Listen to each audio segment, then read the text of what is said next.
Pursuant to the Open Public Meetings Act, Chapter 231, Public Laws of 1975, this meeting notice was sent to the Asbury Park Press on August 1st, 2017. It has been duly advertised in the Asbury Park Press issue of August 3rd, 2017. All municipal clerks of the townships and boroughs within the regional high school district have been duly notified on August 1st, 2017. And the requirements of posting of notices have been met. If everyone could please stand for the Pledge of Allegiance. I pledge allegiance to the flag of the United States of America and to the republic for which it stands, one nation, under God, indivisible, with liberty and justice for all. Okay, the first item on the agenda is the approval of the meeting minutes from the January meeting. Mr. President, just before we move to that, I do apologize. Just one final point, just for the executive session resolution. In addition to the items that are listed, the board also discussed, for exception number 7, in addition, Title IX and potential legal issues in exec session. My apologies. Thank you, Mr. Toscano. Okay, so moving back to the meeting minute resolution, does anybody want to put forth a motion to adopt a resolution approving the meeting minutes from the meeting we had on January 10th, 2018? Motion. Second. Roll. Mr. Acetola? Yes. Mr. Bruno? Yes. Mr. Corolla? Yes. Mrs. Fankhauser? Yes. Mrs. Lavin? Abstain. Mr. Messinger? Yes. Mr. Moses? Half abstain. Abstain? Well, half, because I was here for half. Mrs. Satara? Yes.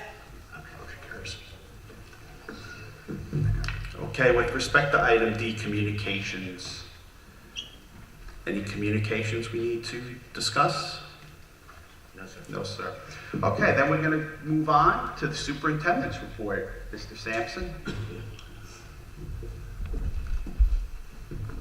All right, thank you, Mr. Messinger. We want to open up my portion of the report this evening with honoring one of our former students, Christopher Durso.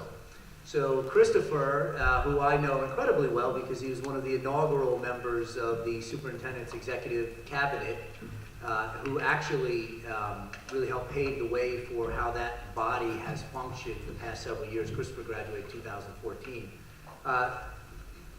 Several weeks ago, Christopher was named a Rhodes Scholar. And so it's one of the most prestigious honors you can receive, not just in the nation, but in the world. There were 32 from the country that were named this year. I've known Christopher since I think he was a sophomore when he first came to his first board meeting as an interested student, incredibly civic-minded. He was literally, I've said this before, my first student follower on Twitter because he wanted to keep abreast of what was happening in the school district. And he received so many district medals over the years that I don't think we could keep track of that. When we look back at his high school accomplishments, we believe he might have had the highest GPA ever in the Freehold Regional High School District, literally, because Christopher took the most demanding schedule possible, took somewhere north of 20 honors and AP courses while he was here, performed phenomenally well. I looked at your transcript today. It was made me question my own capabilities in high school, Christopher. Did incredibly well, but I think where Christopher has shined is not necessarily doing well in the classroom. It's what he's done outside of the classroom. And so not many teenagers get to testify before Congress. Christopher did that with country of origin labeling, working with Chris Smith out of Monmouth. Went off to UPenn, is on the President's Council there for a safe and responsible community and campus. Started a organization there that actually is an advocacy group for other folks. And we actually Skyped him into our current students. Where were you when we Skyped you in? Yeah, okay. Where he came in to help give them some guidance. So he gives back. He continues to give back. He is going, I've said this a million times, he's going to go on in the rest of his life and do unbelievable things. He's already got a resume that would make someone who spent their entire life trying to help others envious. And he's got a long and incredibly giving career ahead of him. I'm sure we'll see him sometime on some sort of political stage doing something, and he always comes back to the Freehold Regional High School District. He was a long public service graduate from Colts Neck High School, very proud Colts Neck alum. I love when students come back and stay connected to the community. He has continued to do that even though his reach is now going to expand to Oxford. International studies, correct? And a minor in Hispanic studies, right? So he's doing unbelievable things already. I think you were on the fence a little bit about criminology at Oxford. But to have a Rhodes Scholar come out of the Freehold Regional High School District, we felt it was appropriate to bring him back and honor him, and it was perfect this evening. His dad, John, is class of 1979 Marlboro, so it's very apropos. So I want to call Christopher up and just present him.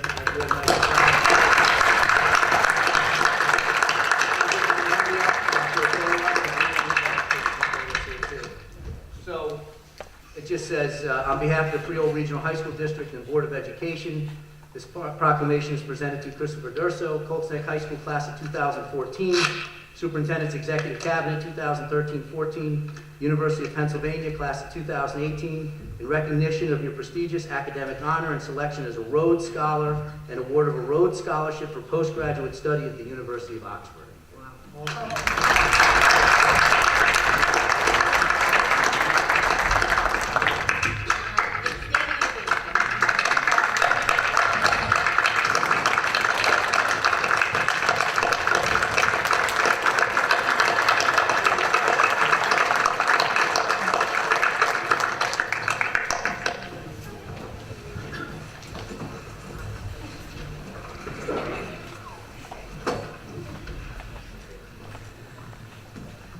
Chuck, if I might add, I'm the Colts Neck rep. Chris, don't leave right away. I just wanted to let everybody know one thing that you didn't mention, and the numbers speak for themselves.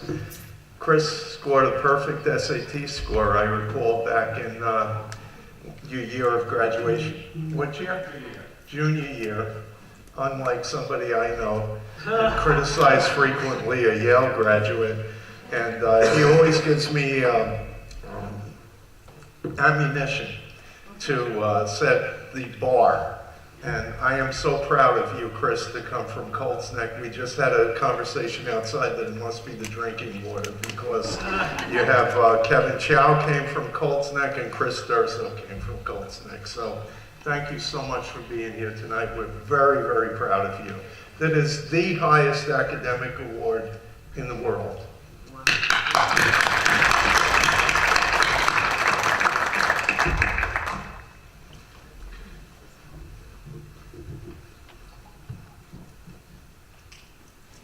So I'll continue from down here, since I'm down here. Just a number of updates. First and foremost, the school performance reports came out over the past couple of weeks, and the state had come up with a ranking system where they labeled districts 1 to 100 in terms of how well they ranked them. They put them in percentile groupings, and honestly, the structure and the system of the performance reports are so inherently flawed that I feel it's imperative to actually educate the public a little bit about what are some of the difficulties with how they calculated the math of these performance reports. And you'll see, I did 2 interviews with the Asbury Park Press and with NJ.com, really coming out against the DOE regime at the time who put these things out. So for instance, even though a school like Colts Neck High School had over a 60% refusal rate, those scores were factored into how well they were evaluated in terms of what their students did. So they literally in an effort to compel park participation, schools were ranked and sorted based on academic achievement on a standardized assessment that in many of our buildings, most students, quite frankly, did not take. There was also, at that time, there was never there was not a tool to register an honest attempt at the test. So you have no validity measure in terms of time on task or things of that nature to determine those results. I've said it a million times, and I'll say it again, standardized assessments have a place in our public education system. However, to take an assessment performance where the vast majority of your students did not participate, and then to rank schools on that, to actually sort them 1 to 100 across the state, is an incredible disservice to all the good things that happen in our public schools. We're proud to educate students for up to 6 years here in the high school. Students who age out at 21, some of our most needy special needs students who stay here until they're 21 years of age. Those students in the performance report, of which we have well over 100 in our district, actually count against us in terms of how well we're ranked because they factor into your graduation rate. We've asked the state to change that classification for several years now. That hasn't happened. I hope that with a new commissioner and a new leadership team there, that common sense prevails. I think when we set baselines on how well schools are going to be evaluated moving forward, and that initial baseline was set on a test that tremendous numbers of students simply did not take, that's bad policy for everyone. And the schools, the schools that had higher percentage numbers and might have scored lower because they had higher percentage numbers, that baseline moving forward is now more difficult for them to meet that baseline in the coming years if something's not changed. So the performance reports are bad policy. I think that incredibly disingenuous, and to see newspapers take it and run and sort schools against one another really misrepresented what's happening in our schools to our public. So I wanted to make sure that I was clear on our feelings about the performance reports. We're also going through consolidated monitoring here in the district later this month. It's another issue I've raised with concerns. Consolidated monitoring is when the state comes in and monitors your spending of all your federal dollars across multiple programs, so your Title II, your Title III, your Title I money, and how you're spending that, your special education program and IDEA, how you spend those monies. And schools should be monitored, and they should be held accountable, and I'm wholly confident with how well we'll do with that process. My issue with the process is that there's no clean cycle on who is selected. And so here in Monmouth County, the Freehold Regional High School District has been selected twice in a 6-year window, while there are dozens of other school districts that haven't been monitored once. And so my letter to the state just respectfully requested that consolidated monitoring, like QSAC, which we're held accountable for every 3 to 5 years, is put on a cycle so that schools are regularly monitored, and all districts, if you have to go through that process, go through it. It's an incredible administrative burden to pull all the paperwork together, to make sure that we've got all of the requests that they make ahead of time of all the documents that we have to have sorted. And so you end up spending a lot of administrative time preparing for the monitoring rather than doing some of the work in the district that really needs to be done. And I'd love to see that put on a regular cycle. A few other items. We were proud to host the Panasonic Group on January 12th in the district. We had approximately 25 to 30 outside administrators from across the state come into 2 of our buildings, Freehold Township and Colts Neck High School. They were randomly selected based on logistic ease of making the day happen, and really taking a deep dive into a number of our D-level math classrooms, and really to serve as critical friends to us as we move forward in that process. We'll be debriefing on that on February 23rd at the next Panasonic meeting, where we'll engage in conversation around what Our feedback was that we inputted from that, and then what does it look like moving forward? What's our next level of work as a result of the feedback that we received? It was an incredibly well-organized process, so thank you to my team who helped pull it off. But I think that anytime that you open yourself up as a school district and invite outside entities in with a fresh pair of eyes to take a look at what's happening in your classrooms and across the district, and then give you honest, unsolicited feedback, that's an important process to engage in. We conducted our mid-year budget review last year at the county office, so Mr. Boyce and I, on an annual basis, have to go down to the county office and meet with the county officials and explain budgetary trends, plans, how we're deploying our resources effectively to meet our curriculum needs across the district. Thank you to Sean for the work that he puts into that, and to my team for the work that they put in preparing that. It's always a very easy conversation when we're there because our systems are very tight, and the county office was, I think, duly impressed with the work that we do here in the district. Congratulations, Hal won the Group 5 state wrestling tournament yesterday. Repeat there. I think that looking at the team and the lineup, they're in line for a potential three-peat actually. So it was a nice day for the Hal community yesterday. A lot of things happening across the school district. We had our International Baccalaureate Information Night at Hal High School, very well attended. We've had a very successful launch of that program at Freehold Township High School. That program takes several years to get up and running and off the ground. The idea was always to get it off the ground in one of our high schools, grow it to a second, and then ultimately open it up for students. So we're moving forward in that process. And I'm excited to bring IB to a second high school and then to ultimately be able to open some of those programs up across the district like we do with our magnet programs. Which brings me to our magnet programs. We're finalizing acceptances and the such, and so that process is ongoing, and I know very stressful for students who are coming into 9th grade. We really streamlined our process this year. I think it's very clean on the website, what it looks like, and the information that's provided for parents along the way. We are in the planning stages right now. There will be a presentation in March to the board of the referendum project that we're looking at across the district.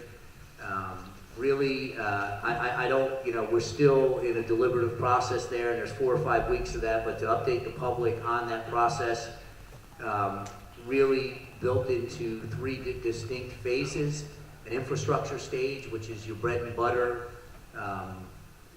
needs, roofing, paving, things of that nature.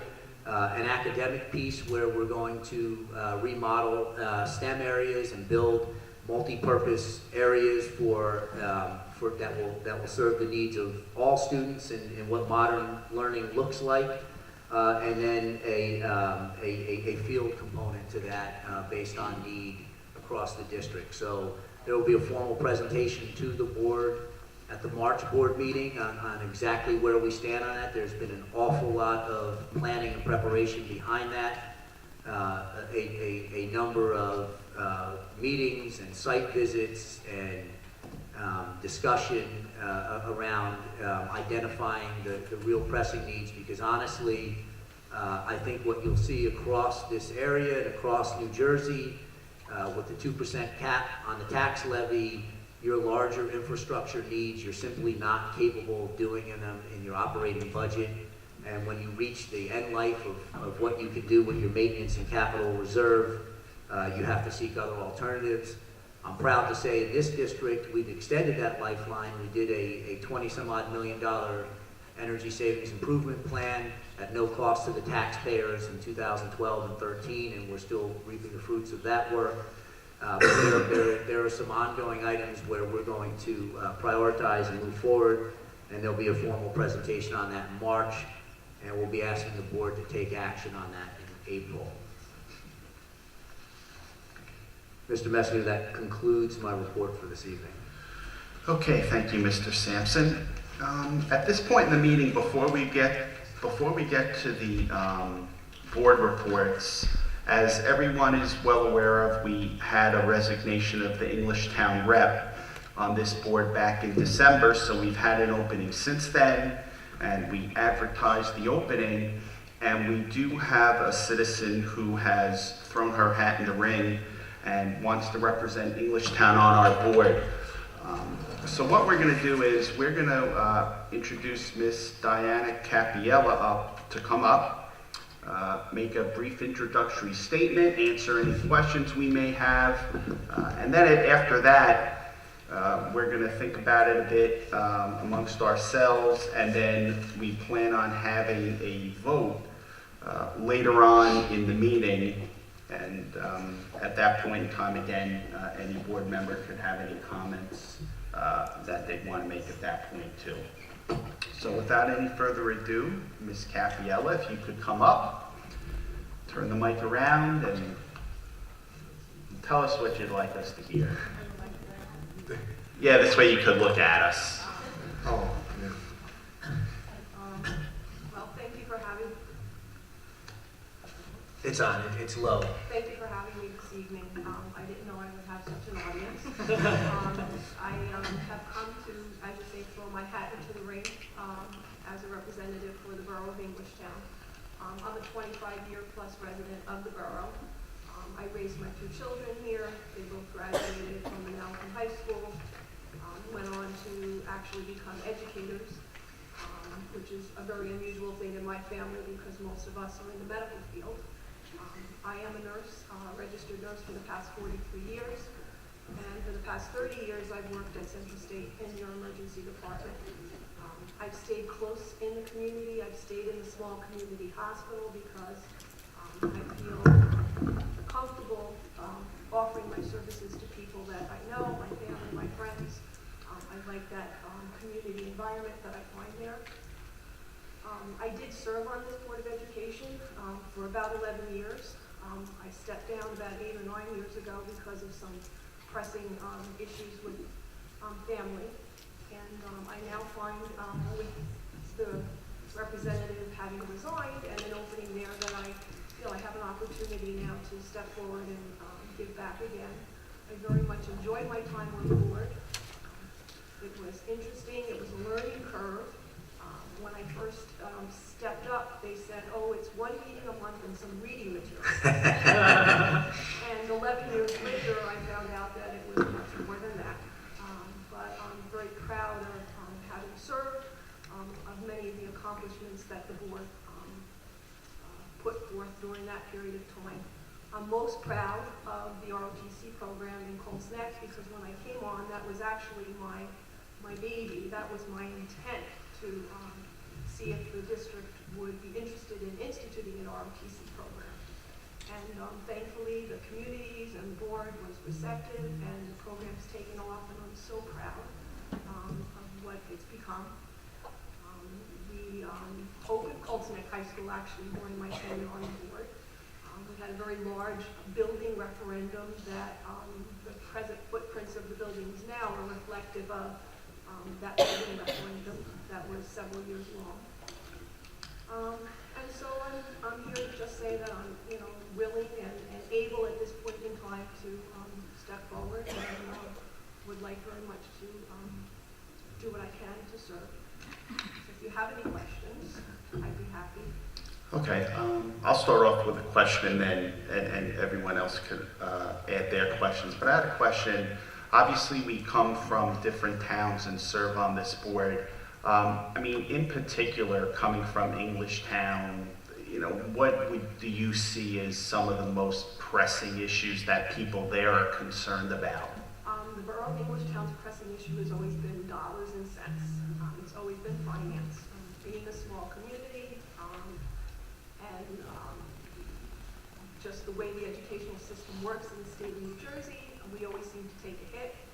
It's hard for people to understand when you come from such a small place and your student population isn't really that large to understand that funding formula and how you're responsible.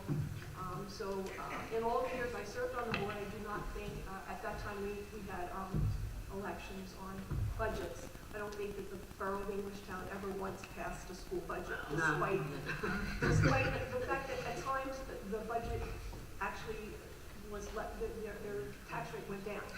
They didn't care. So, that's really the most pressing issue in a small town like mine. Okay. Who else would like to ask questions? I have a question. How are you? Good. We have a relationship, I'm going to be honest. She was my board member when I was this athletic director at Manalapan. And I also had your son in school, so welcome back. How would you report back to your town of Englishtown as a district board member? How would you do that personally? Social media, like how would you? I would think most probably it would be in person at a town council meeting. I don't know if that's what the process has been over the years. I don't know what kind of interest they have in actually getting personal one-on-one feedback. But whatever way they would want to interact with me or find out what's going on, I'd be more than willing to, to step forward to do that for them.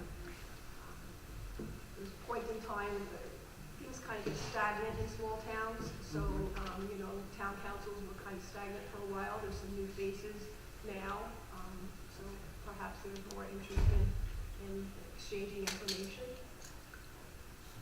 Thank you. Diane? Hi, Pesci Moses. I guess you were getting off when I got on, and I guess you missed the whole uproar of what happened with the past superintendent. Well, I kind of lived this part. Well, you lived in the beginning part of it, I guess. My question is, I always wondered, and I don't know if you can answer this question because you said you were on for 11 years. The past superintendent was made a superintendent with no search done to find a new superintendent when he took over. And I was just wondering, we're such a great school district, why they didn't go out and look. That was in the very, very, very, very early stages of my coming to the board. So, I don't want to say that I didn't know the process or, processes were different, but it was very, very early on. So I don't know that I can really answer for you. I don't know. Obviously, we've gone out for searches on other members of the administration as time's gone on. We've certainly searched for principals and vice principals and attorneys and whomever else. But I can't honestly answer. I don't really know how or why that process was the way it was. I have a question, a couple of questions actually. First of all, I would like to thank you for your work with the ROTC program. I have 3 sons, and my oldest just graduated from the ROTC program last year, and he's pursuing a career in marine engineering. So you can see the fruits of your labor, and I am, thank you. So, and I just recently, as a board member, switched back to serving on the policy committee here. So I wanted to ask you what role you feel policy plays or has in functioning of a school board. Big part. Without policy, you can't function. When I first came on, our policy manual was antiquated and ancient, and that became a big goal of one of the board members at that time to get the policy manual updated. That's when we went out to Strauss Esme and began to get some assistance in updating it. But obviously you can't run an institution without policy to follow. So it's most certainly very important. For a short period of time, I served on the policy committee. I served on negotiations for many years before my children became educators. When my children were in elementary school, I served on the negotiations committee. But I did serve on the policy committee also. Extremely important. And then just one last question. How would you handle like a request, or how did you handle requests or information that people would just bring to you out in public, or in the grocery store, or I around town? Listen and refrain most times from giving back back an answer. Or if there was a direction that I knew they needed to go with their question, or somebody that I thought could assist them better, I'd point them in that direction. But talking board issues in the grocery store is just really not, not my thing, not appropriate. But I certainly would listen to people, okay? I would never put them off and not hear what they had to say, but I would try to direct them appropriately, or tell them that, I would take what they said into consideration and kind of leave it at that. Thank you. Ms. Slavin? Hi, Diane. Oh my God, I can't believe it. I am fortunate to work with Diana because I was the only one that is still on the board. I guess we were together about 5 or 6 years, whatever. But I'm very happy that you're interested in being on the board again. I know how competent Diana is. I know how educated she is. She's a listener, and she does things. She's very honest. Let's put it that way. And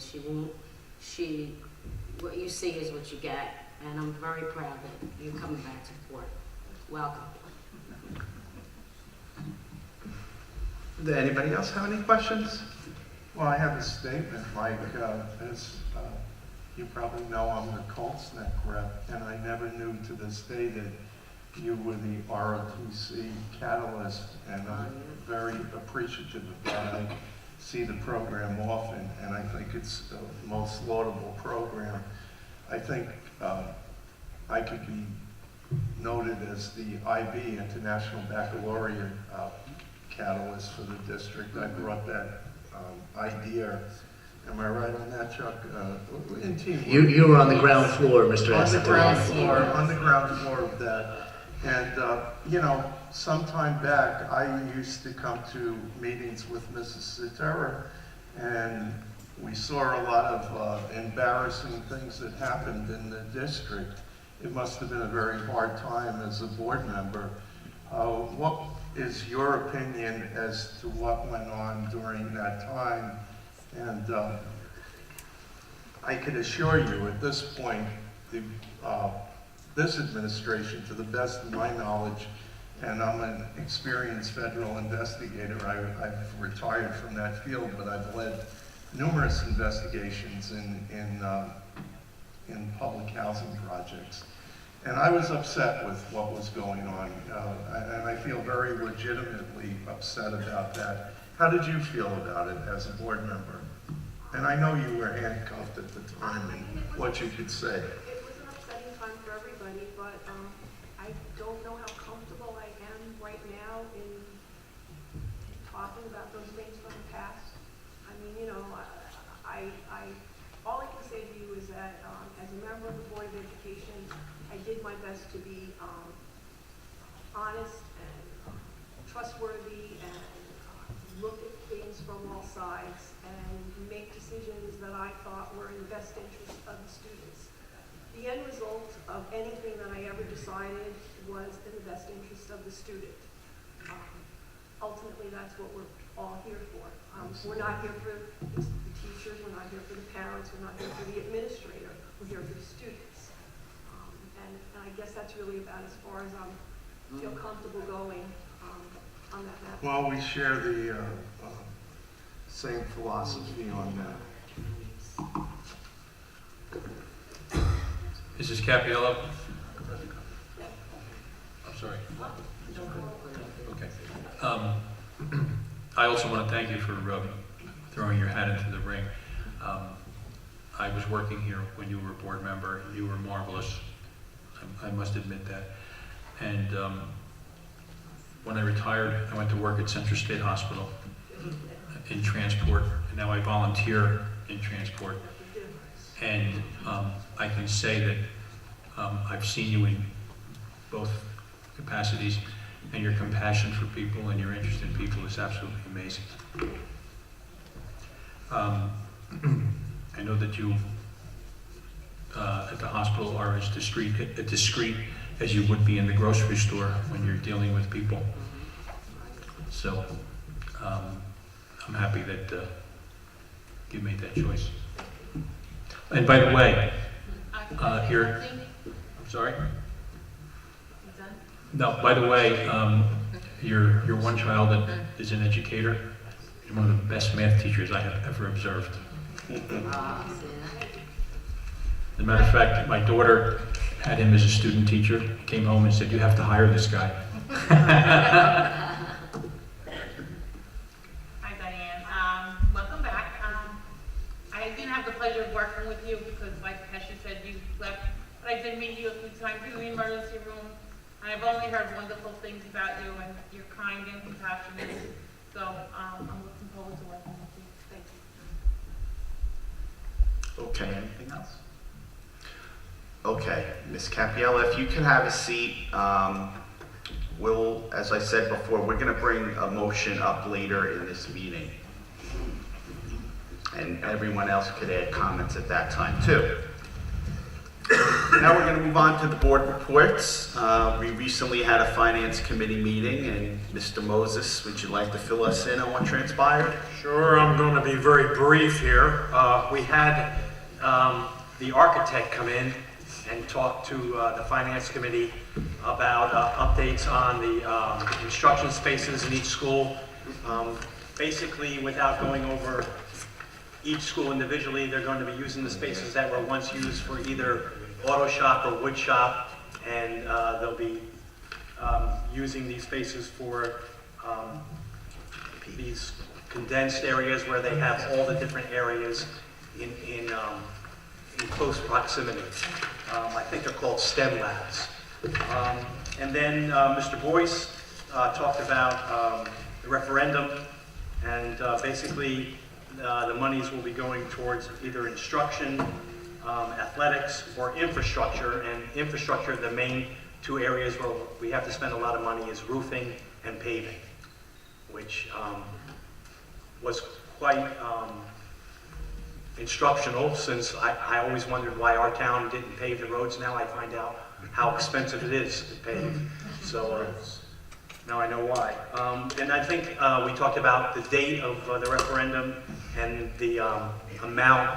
Mr. Boyce, correct me if I'm wrong, but I think it was somewhere around 40 million.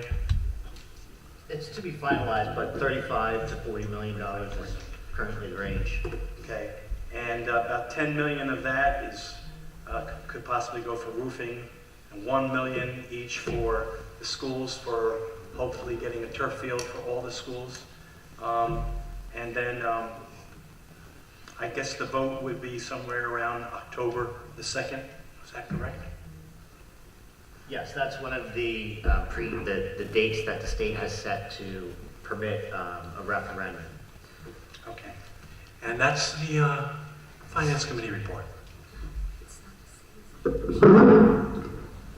Vice President Bruno, would you like to give an update on what transpired in policy? I would. Thank you. This is my last meeting for policy because I'm moving to curriculum. Didn't even have cookies or anything, but that's all right. And hopefully it'll be nice here in the curriculum committee. But this is a first read for the Board of Education. The first policy organization meeting.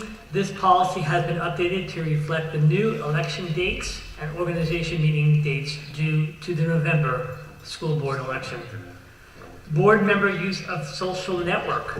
This is a new policy. Byline 1069 addresses the concerns that a board member's conduct on social media networks could result in a violation of School Ethics Act, resulting in sanctions to the Board of Education member and the Board of Education. This policy will not infringe on our amendment, First Amendment rights, but will provide guidance in regarding certain personal activity on social network. Policy 3437 is revised, military leave. These are revisions policies. These changes are recommended regarding the payment of an employee's salary while the employee is serving on active duty in a branch of the federal or state military.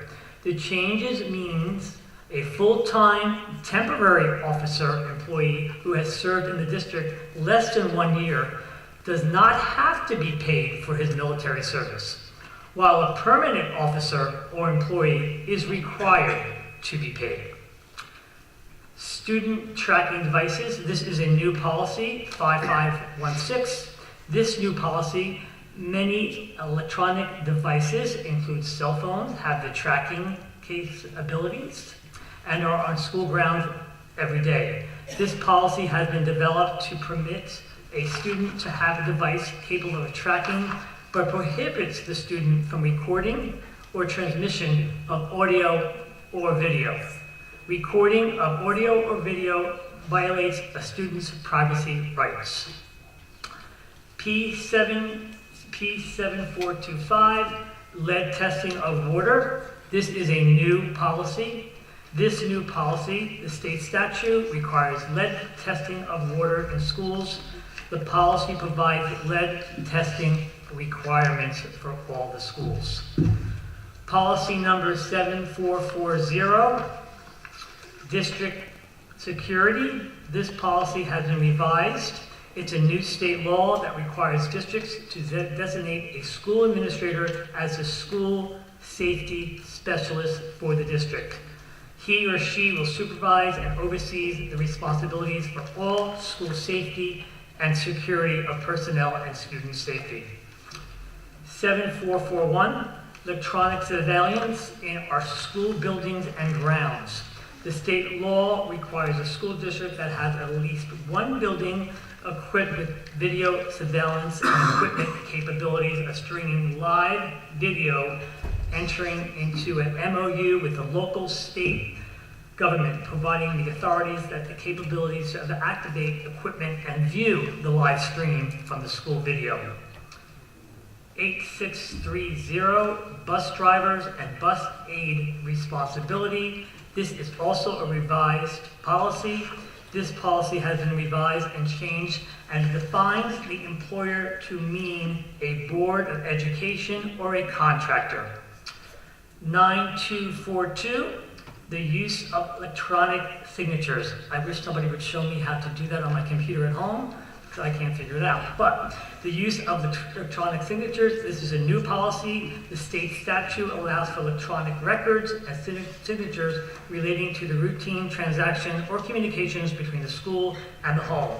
This policy has been developed to incorporate the requirements of the law relating to school district use of electronic forms, filings, and signatures. Thank you very much. I'm looking forward to going to curriculum. Okay, before moving on to public participation, Mr. Boyce wanted to add something. Just to supplement Mr. Moses' report on the Finance Committee, there are a number of projects and needs being assessed at an individual school level. Turf fields are one of those things being looked at, along with tennis courts and other aspects of the facility. But we're going to make the best decisions that we can for each individual school, and that will be school-specific based on what their driving needs are.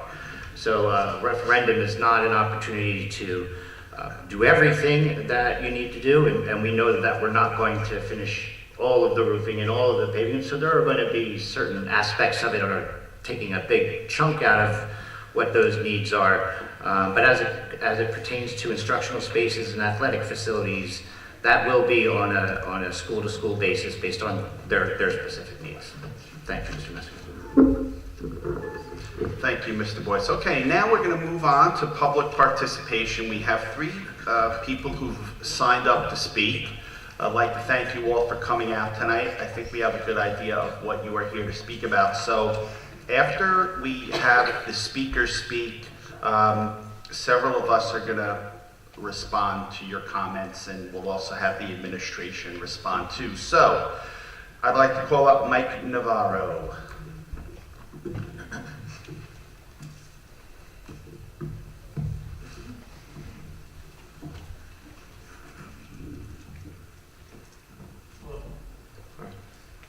I'm Mike Navarro, live here in Marlborough Township.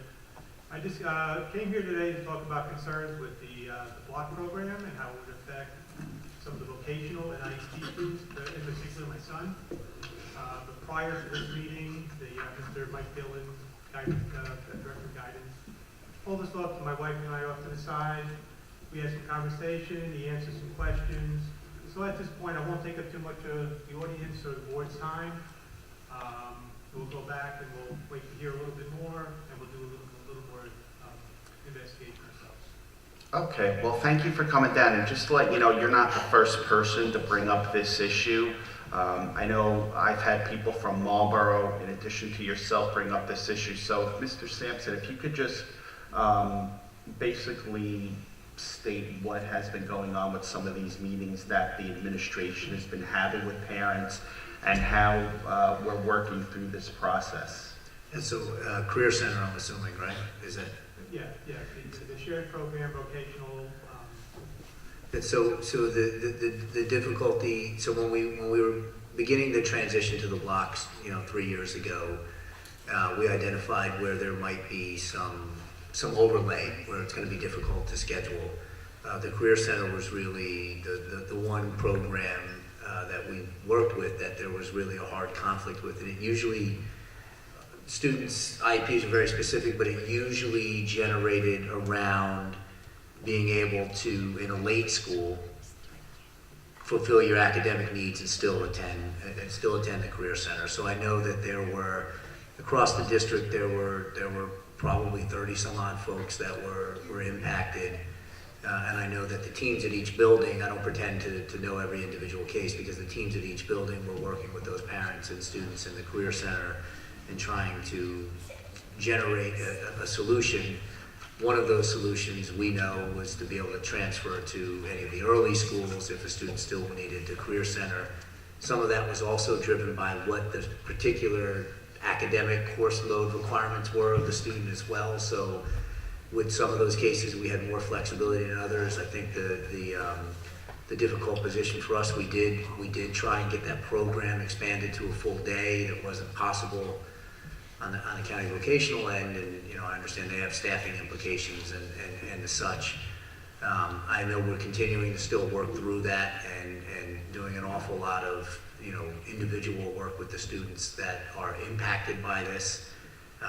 We're in a difficult spot because it's not our school. We don't have the control over it. We can't expand that program to meet the late school needs, and we're held to the other standards of meeting the academic needs. So we're trying to balance that and trying to give folks as many options as possible who are committed to the Career Center, because we're trying not to impact kids who are matriculating through our system, obviously. So it's been very individualized across the board as we move forward. Thank you. Thanks for that consideration. I know my particular son, it more than doubles his commute time in the bus, mileage-wise, which will be significant in nature there. It also takes him from coming here out to Manalapan, where the suggested school is, so that then also the programs that he's most likely interested in are in the opposite direction, bringing him out to maybe Middletown or Hudson. So as far as it goes, it brings him out to an early school, and I guess the majority of the early schools are on the west or south. So and then with the schools that he still has to do, and I'm sure there's other students that have to do their part of open houses and things like that. But one of the concerns is bus time. He's active in sports, so there's considerations of having to move him around to these. He does wrestling, he does football, so now we have to move teams, friendships. So there's just a lot of concerns from a personal standpoint, and then also just from a physical standpoint with the additional bus time that he'll have to undertake on any given day. The vocational schools, especially on the early sessions, I have two older sons that partook. They were getting on the bus 6:30 in the morning, 6:15, 6:30 in the morning. So now it's just a lot of bus time. It's a different. So you're literally one of a handful that still have conflicts, because we've resolved almost all of them. We're in a tough spot here. It's not our school system, and we don't have control over their schedule. We did give 3 years notice of what our intent was with our schedule, and we're continuing to work through it, and we'll continue to work with you. Every solution is so individualized that I wouldn't pretend to be able to tell you what that is, but I will certainly continue to work with you. I understand, and right now we're talking very specifics, myself as well, and after talking to Mr. Dillon, my wife and I are going to reach out to the vocational system, the school, and we're going to have a further conversation with them also. That was part of our takeaway from the meeting that we had. I'll be sure to make sure we follow up with you. And thank you for coming. Okay, Mike Bonaventura.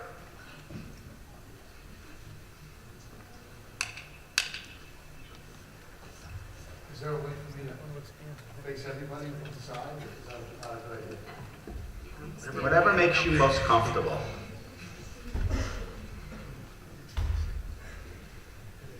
Because I'm here for that.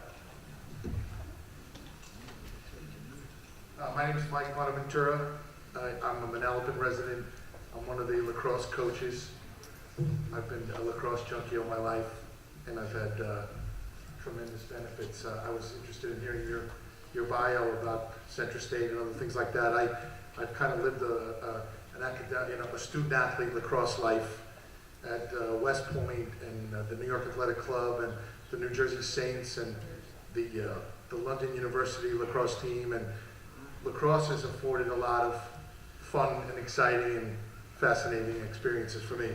So that's one of the reasons I'm here tonight. My two sons are here, and hopefully they've benefited from this experience and they haven't slept through it. I did a cut and paste from Nancy Pelosi, but I'm going to spare everybody the next half hour. So we can forego that out of respect for everybody's time, okay? My wife was Teacher of the Year this year, one of the Teachers of the Year in the Freehold School District. So, I have a lot of respect for what you people do, and in some ways I'm quite envious because as a career sales guy, I don't really have a skill set. So, our main directive here this evening is under the auspices of Eric Stein, our devoted director of Manalapan Youth Lacrosse Club, is to execute and establish varsity and junior varsity interscholastic Manalapan High School lacrosse. It is our endeavor to harm no one in this process, especially you, Mr. Boyce, out of respect for the spring season people. I grew up as a godforsaken Long Islander, as Eric Stein did, and we had lots of great baseball teams along with a lot of great lacrosse teams.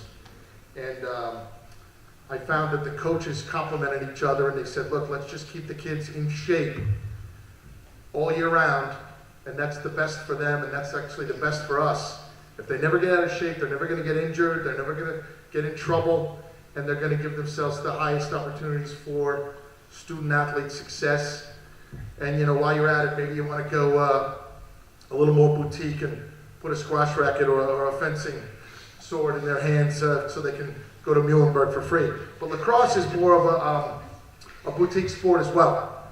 So that's another avenue for student athletes to get into better schools as a result, like baseball and other spring sports.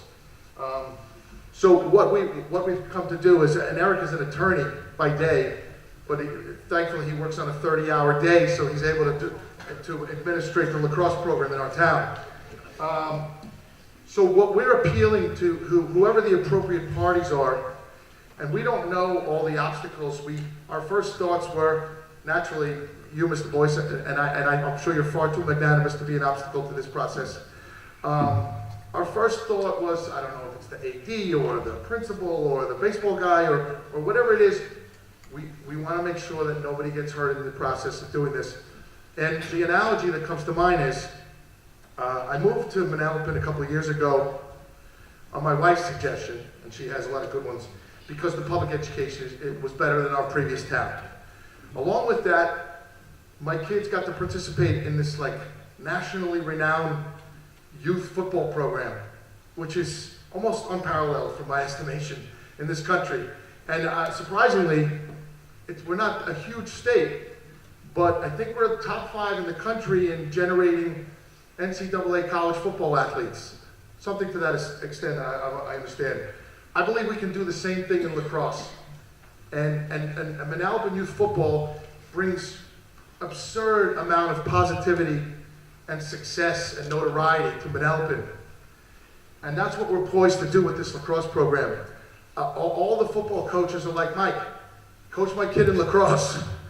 You know, I think I like it. You know, I think my kid might like it. Very inspired by those kinds of comments.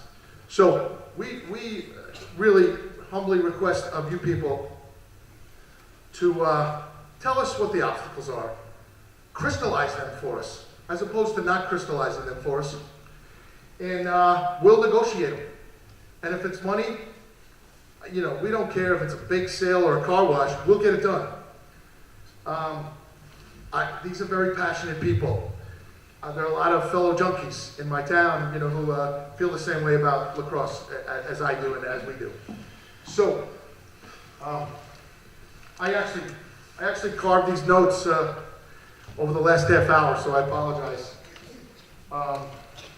That's really, you know, essentially what I was here to say. What I'm very encouraged by is a young woman called Patra Aquaviva is the varsity girls coach.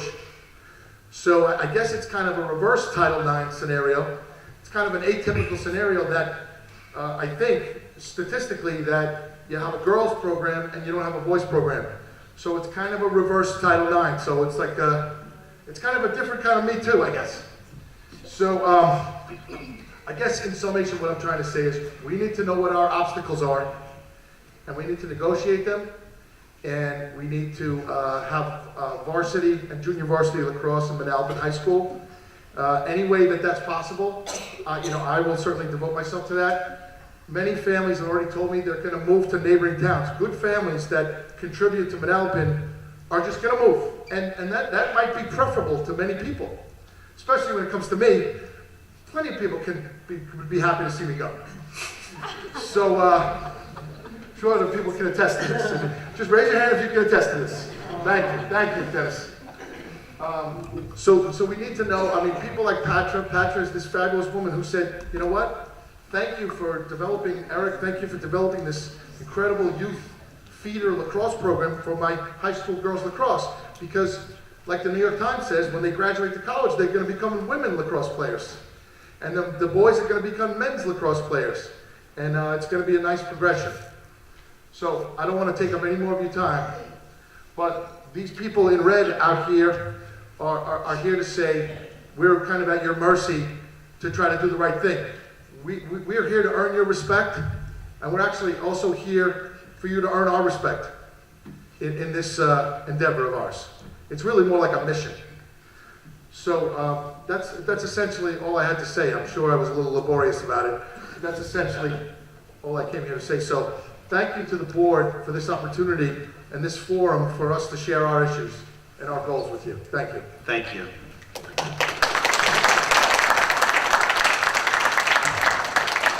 Okay, Eric Stein.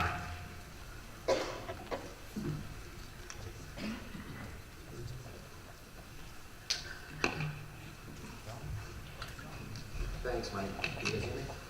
And thanks everyone from Manalapan Lacrosse that came out today to support the cause. As you guys know, a couple of years ago, I was out in front of the same faces, talking about the same thing we've been doing. Right? I've been keeping you up to speed in terms of the emails, in terms of how that program has grown. And we really started, the boys program started from 15 soccer players that wanted to learn how to play lacrosse, and they were out there on the soccer field with me, learning to pass and catch. And now we've got football players, basketball kids that just want to see what the sport's all about playing. We've got over 150 boys playing, signed up for the spring lacrosse season right now in Manalapan. All the way from kindergarten up through 8th grade. We have 15 to 20 high school boys that are interested in playing. They have nowhere to play them. And that's the problem that we're facing right now in Manalapan. And you guys know the issue. I don't need to sort of waste too much time talking about it. We kind of want to hear from you, and the parents are here to hear it as well. What can we do about this? Where can we go with this? I know the last time we spoke, the principal of the high school came up, and I know he's standing in the back of the room, and happy to speak to him. We were going to try out a runway or a roadmap of where we were going to go and how we were going to make this happen. 2 years later, we're still in the same spot, although the youth program is now blooming, and a lot of kids want to play, and they enjoy it. The parents love it. It's a great opportunity for everyone to sort of learn a new sport, camaraderie, fun. I mean, we do a lot of things in the town now, and I work closely with Mona at the rec. We just want to hear from you guys where to go from this. All right, basically, I'm just going to have some brief comments because we'll have the administration really talk about the nuts and bolts, but I just want you to know, was it really 2 years ago that you first came? Seems like it was only a year ago, but 2015. But in any event, from that, Either way, it doesn't matter. Our numbers are, so even if it was a year ago, we went from 15 kids to 150 kids. Look at that growth right there. And one of the things you guys have said was show me the numbers and show me the growth and show me the support. And I think right now a testament, not even 10% of the club is out here right now with us. okay. So basically, since you first came and you sent us subsequent emails, I just want you to know that this board has fully taken in that information and been talking about it. It's certainly not something that was blown off. And we know that you have met with Mr. Angelozzi at Manalapan High School. And I just want to say that we're going to talk about different pathways for you to accomplish the goal within this scheme of a regional district, because one of the differentiating factors here is we can't just look at Manalapan High School in isolation, and there's a lot of different parts to the process. It's not just a simple matter of finding $25,000, $50,000, whatever it's going to be, and then just installing a team. And I think Mr. Sampson's going to address some of those specific issues that this board is going to face before we come to a decision. And the other thing is, I talked about the fact that this board has heard you and gotten your emails and kept it in front of the administration, but I know Mrs. Satara, the Manalapan rep, certainly has heard your passion for this issue, and I don't know, Ms. Satara, if you want to add anything to some of the things you've heard from members of the Manalapan community. Sure I do. I understand the need for lacrosse in our schools, and for 2 years that you've been coming up, we've been communicating about it. It's not that we forgot, it's just that we have to follow a process, and it's not easy. And the need is even greater now than it was before. I know some of your players and their families, and I hear this every day, so we're with you. But it is a process, and it's going to take a little time. It can't happen overnight. But we're all working towards getting this process done, one way or another. So this is the best way. And then I heard you're meeting with Mr. Boyce. So we're working in the right direction towards getting this accomplished for you. It's a better message than I heard last time, I'll tell you that. Mr. Stein, I was an AD at Manalapan for a long time. You have a board here who have coaches here, and we're very academic oriented, but we're very athletic oriented, and we want the kids to have voice across, just like we want the kids to be able to participate. But there is a process, and I think the meeting with Mr. Boyce and Mr. Sampson is your next step. But I want to tell you, the closed session tonight was very passionate. All of us discussed it, and so we hear you, okay? And just keep it positive, keep the tone positive, keep the kids talented, and these two gentlemen will take it from there. And good luck. That's what we have to do. Okay. Well, thank you very much for coming out. Thank you for everyone coming out now. I'd like Mr. Sampson to address the issue, and he can provide a status of where we actually are right now. So anything with athletics is a process, as Mr. Messinger alluded to. It's further complicated by a number of factors here. And so, first and foremost, if we put any high school program in play, it's going to start as a JV program and then matriculate to a varsity program. And we've done that, and there's a process to that, So there's a phase in that has to happen based on enrollment and things like that. A couple of the scenarios specific to Freehold Regional and specific to Manalapan High School that we've been looking at and investigating and making sure we're compliant with. The Title IX issue is real. At Manalapan High School, there are 650 plus male athletes versus 399 female athletes. We're already, of our 6 high schools, Manalapan is already the furthest discrepancy between male and female athletic participation. So that's an issue. What that means is, in all likelihood, if you implement a male program, you're also going to have to implement a female program. Now, obviously, female lacrosse is there, so that would be a different female program. So it's not just a simple implement lacrosse. That's the first issue. If we do that, Manalapan High School will also have more athletic opportunity than any of our other 5 high schools. So there's a district consideration there that we're working through and looking at.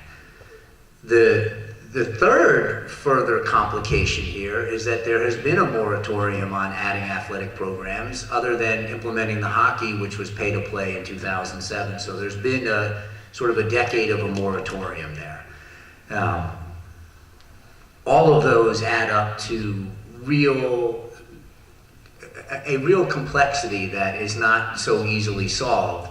The further wrinkle on that, which candidly we were sort of waiting with bated breath to see what happened, was the co-op bill that was introduced, where the NJSIA was taken on and large districts were asking if they could co-op programs. Governor Christie ultimately pocket vetoed that on his way out. We thought that there might be a real opportunity in how that legislation came to allow students the opportunity to participate. So all that dust is settled. We're going to ultimately look at this and make a recommendation to the board. And I can tell you, the board is engaged in the process. I've been engaged in the process. Dr. Angelozzi's been engaged in the process. It's not a simple process, and there are ripples across the district outside of Manalapan, and we have to make sure that we tread appropriately to do this. We have always prided ourselves on following student interest and what that looks like, and making sure that when there's growing numbers of students that have a passion about something, that we have a place for them to land. So we're moving forward in that conversation. I think that we'll move a little further soon enough. But I want, those are clearly the issues, which I know we have articulated those issues. Dr. Angelozzi has articulated those issues. So there's a process to making sure we have our ducks lined up before we do anything that affects other issues across the district. And I totally appreciate that, and obviously there's a lot of other considerations that go into it. I'm sorry. Is that better? And I understand all of your concerns, and they're valid concerns, no doubt. I have spoken to a bunch of people, though, with some of those concerns, Title IX being one of them, and I'm happy to, again, this is not the forum to have this conversation, but I'm happy to have that Title IX conversation with you when the time is right, because I don't necessarily share the same view as you, that Title IX is potentially an issue. The district-wide number of teams, we can sort of squabble back and forth. At the same time, though, right now, in the short term, not having a team for these kids to play in, they don't even have any options in the spring. In the summer, in the fall, and the winter, they play on elite programs, they play for other programs that have availability for them to play. This spring, they don't do anything. They don't even want to practice because there's no games. If there's a way, in the short term, we can sort of talk to the NJSIAA, maybe the high school right now doesn't become a varsity program right now. Maybe they become a club program that is exempt under the NJSIAA to allow them to play other programs on a scrimmage basis. I don't know how that works. I reached out to the NJSIAA. They will not talk to me unless the school actually sanctions it. So that's where we are with the kids that have now played for 3 or 4 years. They want to have an opportunity to play. They're playing a team tournament. They're going to see college scouts over the summer. They're getting recruits. They're doing it. But now their friends that are going back to Howell and playing, going back to Colts and playing, and Marlboro and all the other towns, they're stuck. So there's nowhere for them to go. And that is a problem. Allow them to go play at Marlboro High School. Allow them to try out for other schools. Whatever it may be, there has to be an opportunity. Mr. Stein, just so you know, because I have a lot of experience with this stuff, there's nothing that you can do for this spring. And they don't, I'm not talking about this spring. Everyone understands it's not for this Wouldn't it be spring. awesome, because we have 6 high schools, for kids from Howell to be able to play lacrosse somewhere, or kids from Manalapan to play with it? That can never happen. It won't ever happen. So it just doesn't. It's kind of wasting your time on the NJSIA, but The only reason why is I'm just trying to find out who the I have a question for you, because we really want to make this happen, okay? Yeah. and you're gonna have a program. You're not gonna be able to play at Hal or play at Manal. Of course. So we wanted to have kids. So what do you see spring of 2019 being? Spring of 2019? Yeah, are you thinking of a Oh, freshman JV? I'd love to have a JV team. Okay, that's what 2019 spring. people talk about varsity, and that's gonna take a while. Right. Oh, yeah, no, varsity would be a 4-year plan. So if you remember from our initial emails, I actually laid out a proposal for Yeah. you in terms of, and I can go back and dust that email off, Yeah. but the idea would be, we'd start, well, before it was this year, we'd start with the freshman team, and then we build to a JV, and then eventually we go to a varsity. But I'm looking 2019, if we can get a JV program, because now we've got enough freshmen that played through our 7th and 8th grade programs, that now they're freshmen, they have nowhere to play. We're gonna put, they're doing right now they're playing for Team Turnpike, or Team United, or NJLC, wherever it is. They have nothing to do in the spring. They're waiting for the summer. So they're just gonna coach little actions. They're gonna help us out when we need to be helped out. But there's nowhere for them to play right now. I think you've come a long way. I think We're meeting Mr. growing, Sampson and it's a is testament to the parents that are out here with their kids. That's the idea. All right. Can I just make one statement? Because you've obviously got a lot of passion and a lot of initiative, and you're looking for doors to knock on. Perhaps now that this co-op bill has been pocket vetoed, I don't know if it's been reintroduced, and you're a lawyer, you know how to research this stuff. But if it hasn't been reintroduced, or if it has, maybe a nice letter writing, campaign to your representatives, in your districts, especially these young people coming out, to get that bill back on the floor, and, if that would provide some relief. Ms. Bankers, the bill has been reintroduced. Okay. It is currently moving through. You don't have the bill number, do you? The new bill number, I do not. But I still think it's just a way to, get that out there, get some publicity going, get some, continue the steam and that kind of. Co-op programs are nice, but here you go. It's the Manalapan kids trying out with Manalapan kids and competition. So you want your own program. Without a doubt. We have our choice, we choose our own program. But Exactly. some of these kids in high school, they'll do anything. And pay to play is also an option, but I don't know. We spoke about that before, but I appreciate that you guys spending time listening to us. Thank you very much. Thank you.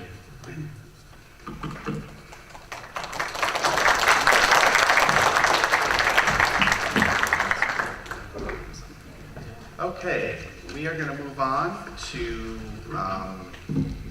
further on the agenda, rather. Does anybody want to put forth a motion to take items G1 through K3 in one ballot? Motion. Second.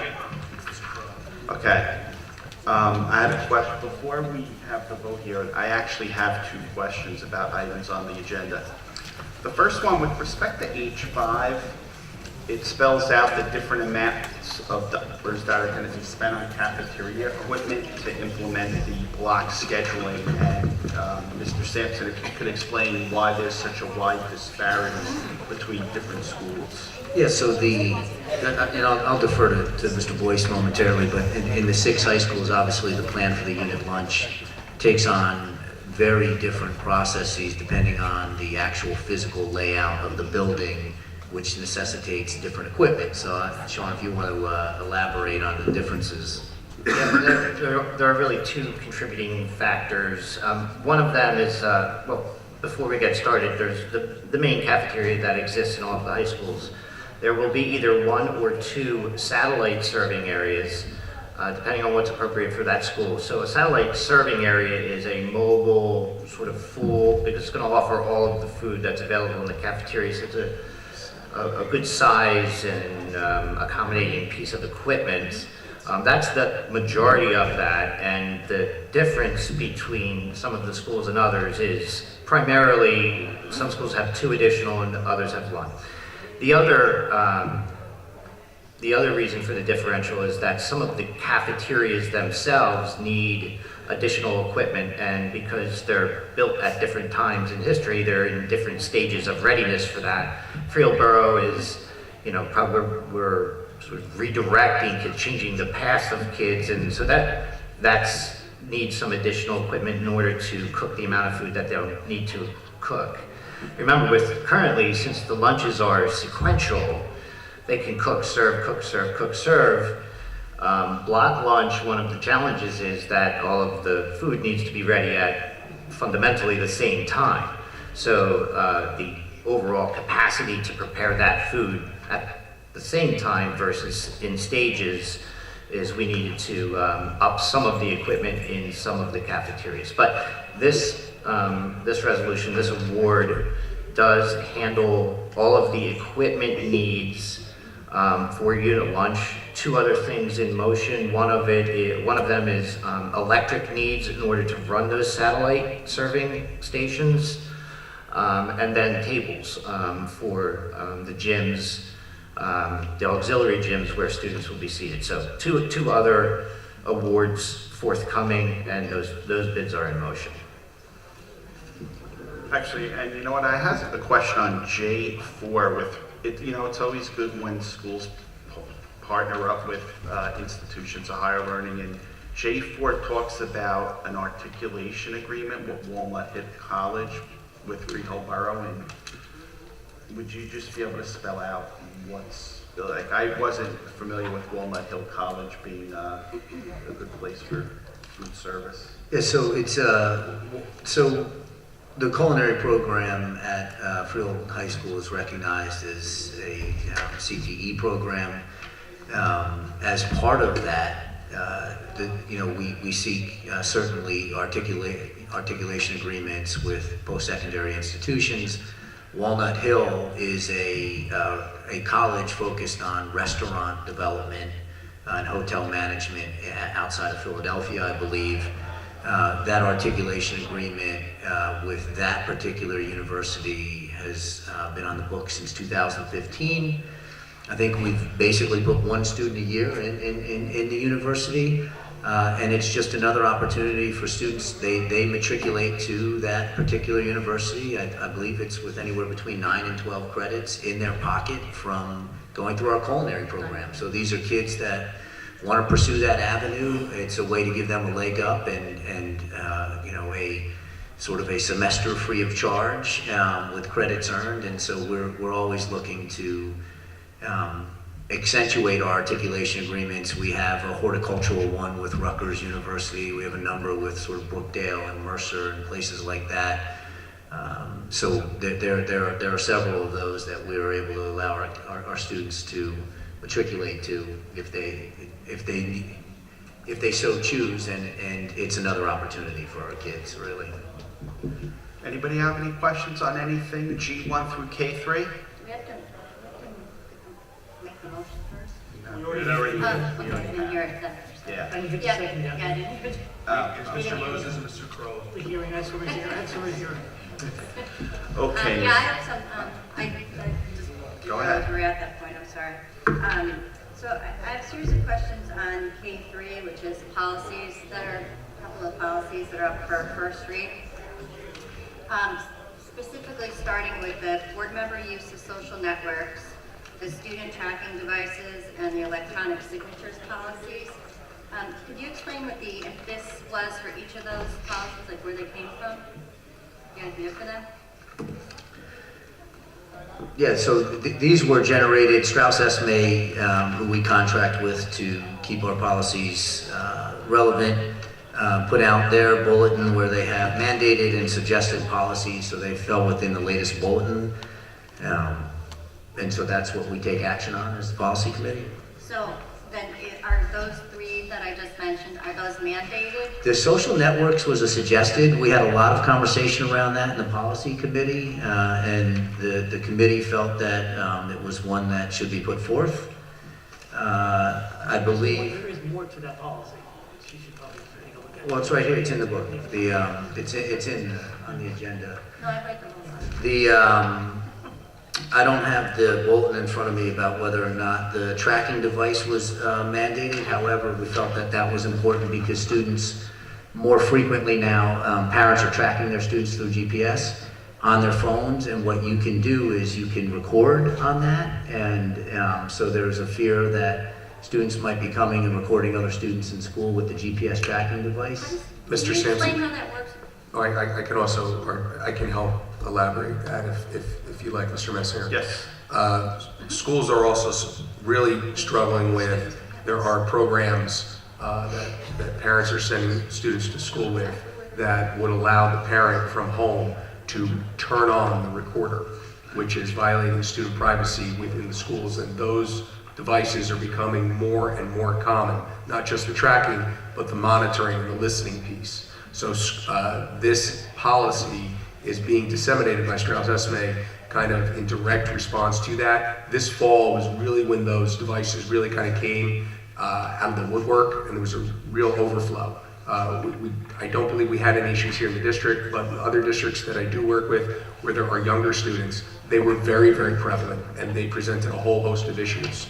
So I think this is kind of building on that best practices piece to have something in place specifically stating that what the federal law provides, that a student's privacy extends to their voice, and there is not to be any unauthorized recording of students during the school day. So do you think that we're going to be expecting to do some sort of, distribution of this and education with the parents, especially if it's, that kind of a thing too, where, getting the word out to them that this is, something that we have to be concerned about for student privacy, or, how are we going to disseminate that to the target audiences, which are probably the students and parents? So in the spring, when our student handbook committee meets, they'll go through all the sort of, what they'll usually go through is different policy changes, update the manual, and then figure out what needs to really be sent to parents so that they're clear on what those changes are, so. And how is this something that, since there could be a disciplinary component to it, how is this something that we can police? I think the truthful matter is that you can't necessarily police it until after something happens. And that's because you wouldn't know. I think the policy gives us protection in the event that something does happen. But I think that if a student wants to come in and discreetly record something in this day and age, odds are they're going to be able to do it by hook or by crook. It's interesting. My son just had to do an essay about the interplay between social media and the law, like what are the implications. Here's one that we didn't know about. I do have some other follow-up questions on policies there. On the board member social media thing, I'm looking at this paragraph 6 on that. I don't know if you want to turn to it, but I'm just trying to get what the interpretation of paragraph 6 is, or what your understanding of it. And I don't know if Mr. Sampson, you or Mr. Toscano is the If I could go first, Mr. Sampson? person. So you're talking about board members should carefully review the privacy settings on social Number networks? 6. I'm sorry. Number 6, I'm going 6 back. It's actually, I think the point of the provision is the tenet of the School Ethics Act that board members are to refer any public complaints to the chief school administrator, who would then respond. So this is indicating that board members should not respond to questions or inquiries posted to them on social media. It also gets to board members not micromanaging or overstepping their bounds. And remember, the ethics presentation we did in January, the board members' authority rests solely while we're in session together here. So any referral should be to the chief school administrator, since this district is Mr. So is Sampson. that basically saying if someone emails us that we are not to respond to an email, even in the... Or you can respond to an email. simply, You can respond to the email, but as I've given the guidance in the ethics presentation, is that the response should be, thank you very much for your inquiry. I forwarded your question or issue on to the superintendent, who will be in touch. And I guess that kind of leads me to my next question, is that we have existing bylaws, and I just picked out a couple, namely 146 on confidentiality of information, public expressions are mentioned in there. We have the Code of Ethics. We have bylaw 169, use of email and the internet. And I'm wondering, of course, it was the first policy meeting. I wasn't able to attend that one. But have we looked at if it's already covered elsewhere in policy? But is this, it's not mandated, is it not sufficiently addressed by the policy? There was actually conversation around that at the committee meeting, and the belief was that it was touched upon in some other things in different ways, but that the folks that were at the committee felt that this was an additional safeguard that should be followed. So there was definitely conversation around that at the committee meeting. Thank you. Any other questions? All right, Mr. Boyce, please take the roll. Mr. Acetola? Yes. Mr. Carollo? Yes. Mrs. Mankhauser? I'm gonna vote yes. I don't know, Sean, how you could work this, but I'm gonna vote no as to, just the board member uses social networks policy, because I think it's sufficiently covered in, existing bylaws, statutes, So it's and zero. ethics. So I don't know how you, It's 0169.2, it's just a no vote, everything else would be just yes. on that one policy. Mrs. Lavin? Yes. Mr. Moses? Yes. Mrs. Sotero? Yes. Mr. Bruno? Yes. Mr. Messinger? Yes. Okay. Any old business to discuss? All right, moving on to new business. There's one thing that I want to talk about and maybe get a sense of opinion from my fellow board members, whether they want to go forward with it. But I would say over the last 6.5, 7 years since I've been on this board, by far, the biggest complaint issue that people have with high school, Marlboro High School, just because I talk mostly to Marlboro people, is concerns about illegal drug use, and this is something now I hear about. They're complaining about it in Marlboro Middle School. And we had obviously Dr. Goldberg here, and we spoke about this issue last meeting. I think we focused 40 minutes of the meeting on it. And I think soon after I saw the Monmouth County freeholders pass the resolution, that has no legal standing, but a resolution that they were against the sale of recreational marijuana.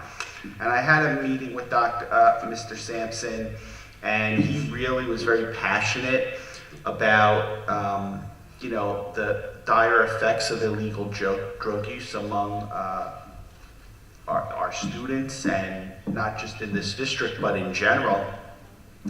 And, I just wanted to get a sense if there was a consensus on potentially issuing a resolution stating that we didn't think the sale of recreational marijuana was very good for the students of this district or any school district, because what I've seen in the state of New Jersey is every politician around is jumping all over themselves trying to get this passed, because it's going to be a big gold mine and tons of revenue is going to flow into the state. But the fact of the matter is, in every newspaper article I read about politicians, they focus on adults, they focus on how much money it's going to generate, and they never ever talk about the impact to students. And I just feel that with what I hear about vaping going on, it's just something that I think, in my opinion, obviously it's up to everybody, I think the board should address and pass some type of resolution just to get a message across to the politicians that they really need to consider the impact on teenagers. And, we're fortunate, I guess, to have 3 former educators from this district that sit on this board. And I know several of you commented last meeting to Dr. Goldberg, and maybe you have an opinion about it now. And I just wanted to throw that out there, whether we thought it was a serious enough issue to pass some type of resolution to let the politicians know that they really need to focus in on what's going on in the schools. I would definitely like to have more discussion about this on the next board meeting. I'd love to hear what Diane feels, being she is a nurse and has a great background in this. So I think a resolution could be something we could look in the future, but I'd like to discuss it more. I was very psyched after our closed session tonight. We had a lot of great discussion, and perhaps we can discuss it again. And I'd love to hear what Diane has to say as a nurse. That is an excellent idea. So if everyone's okay, just something to think about, at our next meeting, people could formulate some opinions about it. Mr. Messenger, is there any way that we can, get some information on the subject, like pulled together for us? Because I know, I have 3 teenage sons. As a mom, I have a very strong feeling about the sale of recreational marijuana. But I think as elected officials, we have to really educate ourselves on these things. And there is a financial component. There's a legal justice component for the, incarceration for some minor offenses kind of thing. So I'd like to see if we could have, a meaningful discussion with some. Right, and background. I think Mr. Sampson can provide a lot of that, looking maybe at high school dropout rates in Colorado, what's transpired there. But again, it's something to think about. We don't have to do anything if people don't want to do it. I'd like to have the It's just discussion. very bothersome based upon what I've heard from educators about, what's transpiring, in high school these days. So, I've pulled together a decent amount of information around the issues specific to high schools. I'm not branching out with because I'm just focused on what does this mean for kids who are in high school and what does that look like. So I have some information I pulled together, and I'll certainly spruce that up a little bit and send it along to the board. okay, excellent. Thank you very much. All right, Mike, moving. I'm sorry, Mr. Messer, I have something I wanted to bring up if we're moving on to the. Okay, yeah, To the under new candidacy. business, go ahead. This may have been more appropriate for old business. I never know how to approach old or new business. But it's, what made me think about it was the lead testing and water policy. And so I've gone through all the letters and the results and everything that we have reported under our hot topics for anybody who's doing this tape on the district homepage. And I first wanted to just, commend everybody at central office and at the building level for the really quick turnaround time and thorough completion of that state mandated reporting, testing and reporting on all our facilities. From what I saw, there were some legitimate concerns at just a couple of areas of a couple of our schools, but those areas were remediated and retested and the concerns were resolved, which is fantastic. I do have a question about sources that were tested high for lead and were taken out of service as drinking water, but were maintained as like hand washing stations, and there were signage put up around them to designate them as that. I just wondered over the long term, like what's being done to ensure that the signage continues to be maintained and in place and intact so that it somehow doesn't revert to a drinking water kind of a thing. Well, it's part of the building supervisors who, as you know, is the number one buildings and grounds person in each of the high schools. It's part of their annual inspection process. And if I'm thinking of the example that you're referring to, it was in a work area, teacher work area in between two science rooms. And so it was a limited access area, and it wasn't a drinking fountain, it was a faucet. So we discussed with those buildings the possibility of eliminating that outlet or to leave it there with the proper signage. That's what we decided to do, and we'll monitor it. There's also an ongoing requirement for lead testing that's been put in place. So it wasn't just the initial pass, it's something that's going to be part of our ongoing process. And finally, on that same topic, I saw in there that you can apply for and possibly receive water testing reimbursement. The law allows that, so maybe this has been discussed already and I just missed it, but have we applied for any water testing reimbursement? We have not as of yet. Is it our intention to do that? If that opportunity is available, we will. Thank you. Okay. Our last item for this evening is to revisit the candidacy of Diana Capiello from Englishtown.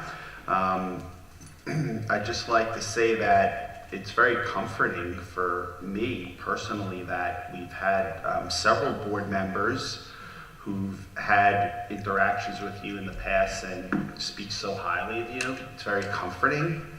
And at this point in time, I'd like to know if anyone wants to put forth a motion to adopt a resolution to appoint Diana Capiello, an Englishtown resident, to the vacant Board of Education seat created by the resignation of Ms. Elizabeth Canario. Motion. Motion. Okay. Anybody have any comments before we take a vote? Yeah. Yes, I did, word for word. Okay, could you take the roll, Mr. Boyce? Mr. Asatola? Yes. Mr. Corolla? Yes. Mrs. Fankhauser? Yes. Mrs. Lavin? Yes. Mr. Moses? Yes. Mrs. Sutera? Yes. Mr. Bruno? Yes. Mr. Messerly? Yes. Congratulations.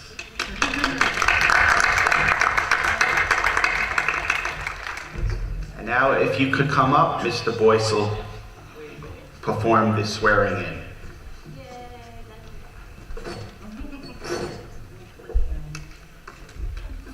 Get you out of trouble.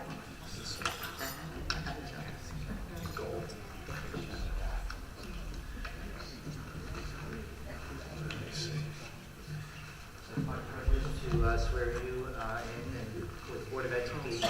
You could raise your right hand and recite the oath of office.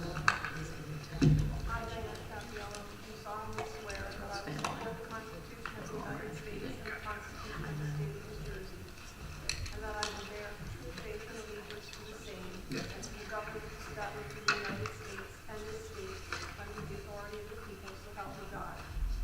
I, Diana Capiello, do solemnly swear that I possess the qualifications prescribed by law for the office of member of the Board of Education, and that I will faithfully, impartially, and justly perform all the duties of that office, according to the best of my ability, so help me God.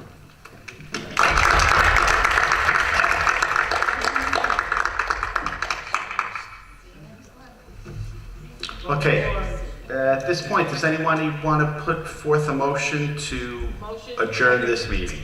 All in favor? We're adjourned.